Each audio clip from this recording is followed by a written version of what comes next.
오늘은 예수님과의 인격적인 만남에 대해서 잠깐 말씀을 드리고자 합니다.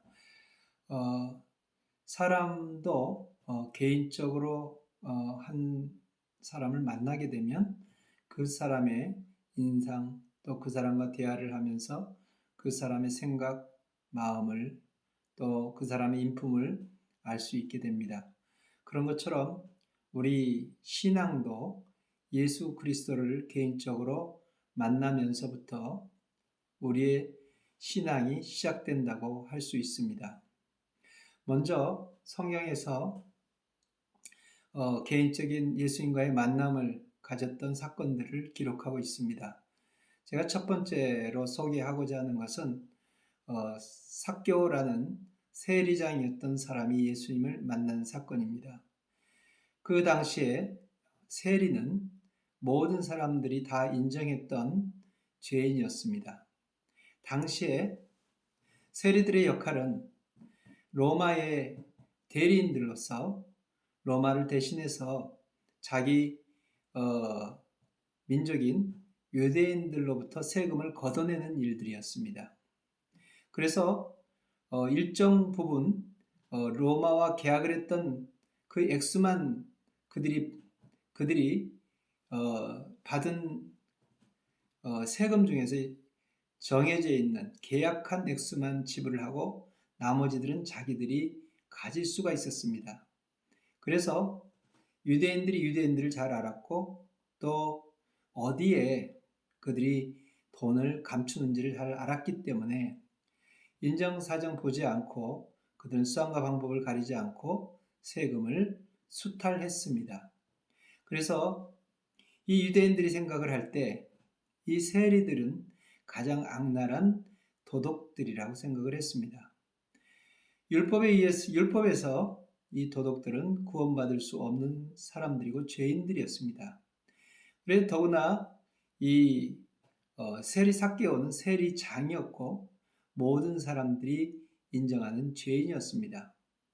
그는 부자였지만 죄인이라는 또 율법 사이에서 구원받을 수 없다는 그 사실 때문에 아마 많은 고뇌가 있었을 것입니다. 그래서 그는 많은 고뇌를 했었고 그러던 차에 예수님이 나타났고 그도 예수님에 대한 소문을 들었던 것입니다. 그래서 그는 이 죄로부터 정말 얼마나 벗어나고 싶어 했겠습니까? 그래서 예수님을 정말로 간절히 만나고 싶어 했습니다.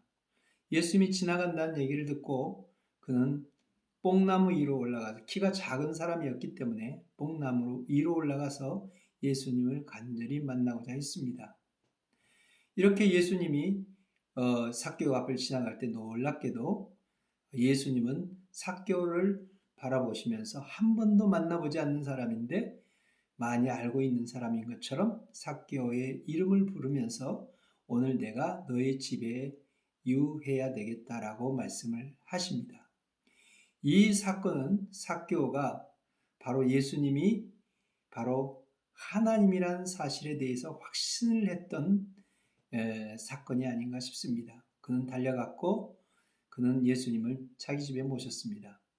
많은 사람들은 그 유명했던 죄인 삭개오의 집에 예수님이 들어가셨다는 사실 자체만으로도 모든 사람들이 수군거렸고 이 사실을 쉽게 받아들일 수가 없었습니다. 하지만 예수님은 삭개오 그의 중심을 보고 알고 계셨기 때문에 삭개오가 얼마나 구원을 갈망했는가를 알고 계셨기 때문에 그의 집을 찾아가셨습니다. 삭개오는 예수님을 집 안에 모시자마자 그는 고백하기를 나는 내가 가진 모든 재산의 반절을 가난한 사람들에게 나눠줄 것이고 그 다음에 도덕한 것들에 대해서 4배를 갚겠습니다 라고 주님 앞에 고백을 합니다. 이 고백은 그가 얼마나 돈만 알던 잡부가 아니라 그가 얼마나 거룩하게 살기를 원했고 죄에서 벗어나고 싶어 했던가를 보여주고 하나님 앞에 진정한 회개를 했다는 것을 증명하는 사건입니다. 예수님은 그 말씀을 듣자마자 바로 이제 바로 여기에 이 집에 구원이 임했다라고 선언하셨고, 그 다음에 또 말씀하시기를 바로 이 사람이 아브라함의 자손이다라고 선언하셨습니다. 그 당시 유대인들은 자기들의 선민의식을 가지고 있었고 자기들만 구원받을 수 있는 아브라함의 자손이라는 강한 자부심이 그들에게 있었습니다. 하지만 예수님은 그것보다 더 바로 이 사람, 회개해서 하나님에게 돌아온 이 사람이 구원받은 사람이고 아브라함의 자손이라고 선언한 것입니다. 인자가 온 것은 바로 이런 사람, 잃어버린 자를 찾아 구원하러 왔노라라고 말씀하셨습니다. 두 번째 제가 소개할 사건은 베드로입니다. 베드로는 어부였고 예수님은 말씀을 전하기 위해서 바닷가에 세워져 있던 배를 강대상 삼아서 거기에서 말씀을 전하셨습니다. 그리고 이제 잠시 쉬는 시간에 베드로는 배를 타고 나가서 그물을 던지기 시작했습니다. 그때 예수님이 말씀하시기를 깊은 곳에 그물을 던지라라고 말씀을 하십니다. 베드로는 이 말씀을 듣고 베드로가 순종을 했습니다. 한데 베드로는 밤이 새도록 그곳에 그물을 던졌고 또 고기 잡는 데는 예수님보다는 베드로는 전문가고 또 갈릴리 바닷가에서 잔뼈가 굵은 사람으로 어디에 고기가 있고 어느 시에 어느 때에 고기가 다니는지를 잘 알고 있는 사람입니다. 그래서 더군다나 그 전날 밤에 그곳에 고기가 없다는 사실을 너무나 잘 알고 있었기 때문에 베드로는 그곳에 그물을 던져도 고기가 잡히지 않을 거라는 것을 확실히 알고 있었습니다.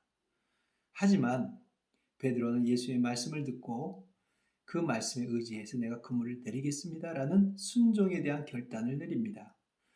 그리고 베드로가 그물을 내리고 놀라운 일이 일어납니다. 한두 마리가 아니라 그물이 찢어질 만큼 많은 물고기를 잡게 됩니다. 이 너무나 많이 물고기가 잡혀서 한 배에 담을 수가 없어서 두 배에 가득히 물고기를 담았다고 성경은 설명합니다. 그리고 베드로는 예수님 앞에 바로 엎드립니다. 그리고 고백하기를 주여 나는 죄인이로소이다. 나를 떠나소서라고 고백을 합니다. 바로 이것이 회개의 고백이죠. 여러분, 캄캄할 때는 잘 보이지 않습니다. 자기를 잘 알지 못합니다.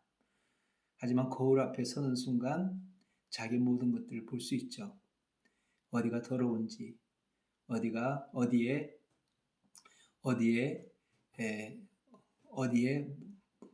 더러운 것이 묻어 있는지 샅샅이 알 수가 있습니다. 그런 것처럼 예수님의 말씀에 순종하는 순간 하나님의 영광이 그를 비췄고 순간 그는 자기 죄를 발견하게 된 겁니다. 이 사건으로 인해서 베드로는 인생이 바뀌었습니다. 예수가 하나님의 아들이라는 것에 대해서 확신을 얻게 되었고 바로 그분의 영광을 본 순간 그를 만나는 순간 인생이 바뀐 겁니다. 그리고 그 다음에 주님이 이제 너는 고기를 낚는 어부가 아니라 사람을 낚는 어부가 되리라 하는 말씀에 순종해서 그물을 버려두고 예수님을 따르기로 결심합니다. 이처럼 예수님을 만난 사람들은 예수님이 어떤 분인가를 알게 되고 인생이 바뀌게 된다는 것을 보여줍니다. 그리고 세 번째는 저 개인의 예수님의 만남에 대한 사건을 말씀을 드리고자 합니다. 저도 초등학교 3학년 때 10살 때쯤입니다. 어머니 손을 잡고서 교회를 찾아갔고 그로부터 10년이 지났습니다. 하지만 10년이 지날 때까지 저는 물론 교회에서 할 수 있으면 성실하게 살려고 노력했기 때문에 열심히 교회도 봉사하고 섬겼기 때문에 중등부에서 부회장도 하고 고등부에서 회장도 하고 믿음이 좋은 사람처럼 보였습니다. 그러던 중에 이제 대학에 입학을 했고 고향을 떠나서 1년 동안 공부를 하고 다시 고향에 돌아왔는데 같이 신앙생활을 했던 친구를 만났을 때 친구가 제게 질문을 했습니다. 네가 예수님이 너를 위해서 죽으셨다는 것을 정말 믿고 있어? 라고 물어봤어요.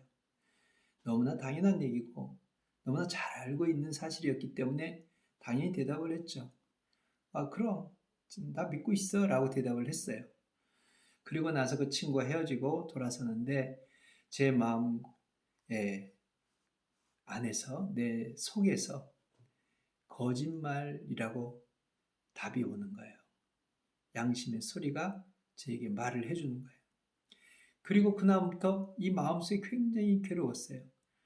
그 친구의 질문이 나의 송곳같이 파고들었고 그 질문을 통해서 내가 그동안에 10년을 교회를 다녔는데 거짓이었다는 것을 제가 깨달은 거예요. 그러면서 견딜 수가 없었어요. 저는 대학교 1년 동안 다니면서 한참 데모가 학교에서 일어났고 친구들하고 다니면서 아니면 선배들과 만나면서 이 정부를 비난하고 또 가진 자들을 비난하면서 그들이 다 도둑놈들이다. 없는 사람들의 것을 빼앗아서 부자가 됐다. 이런 생각을 가지면서 비난하는 그리고 가장 깨끗한 척, 가장 정의로운 척 하면서 1년 동안을 지냈었습니다. 그런데 다른 사람이 아니라 바로 내 안에 바로 거짓이 있었다는 것을 처음 깨달은 겁니다. 그리고 너무 괴로워서 주일날 예배를 마치고 내려오는데 기도를 해야 되겠다는 생각이 들었습니다. 지하에 기도실이 있어서 깜깜한 지하실로 내려가는데 속에서 올라오는 생각이 처음으로 하나님 앞에 진실하게 기도를 한다는 생각이 들었습니다. 그리고 무릎을 꿇고 하나님라고 이렇게 부르는데 그때 주님이 제게 2가지 장면을 보여주셨습니다. 첫 번째 장면은 저를 먼저 보여주셨습니다. 저는 조그만데 온통 시커멓습니다. 완전히 100% 더럽고 죄뿐이라는 것을 깨달았습니다.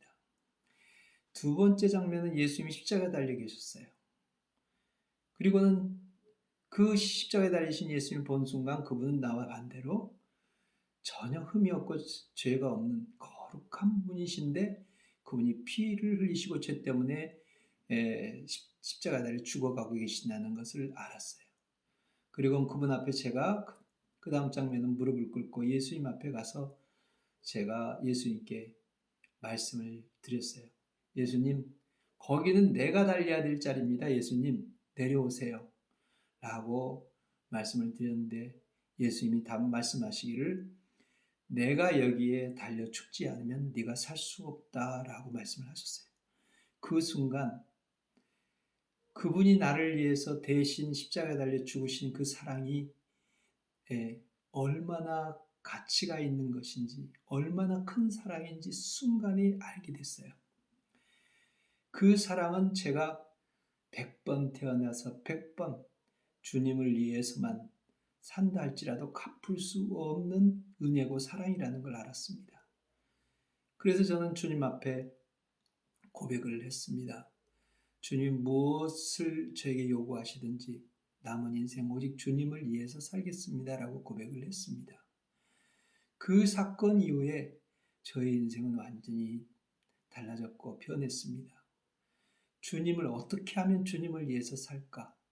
어떻게 하면 주님을 위해서 나 인생을 바칠까? 이 생각만이 내 마음과 생각을 가득 채우게 된 겁니다. 그리고 그 뒤로 목사가 됐고 지금까지 주님을 위해서 달려왔습니다. 남은 인생도 주님 죽을 때까지 저는 이 길을 갈 것이고 또 가야만 되고요. 이렇게 예수님을 만난 이후에 인격적으로 만난 이후에 이처럼 성경에 나와 있는 하나님의 사람들 그리고 저의 인생도 이렇게 놀라운 변화가 있었습니다. 감사합니다. 다음에 또 뵙겠습니다.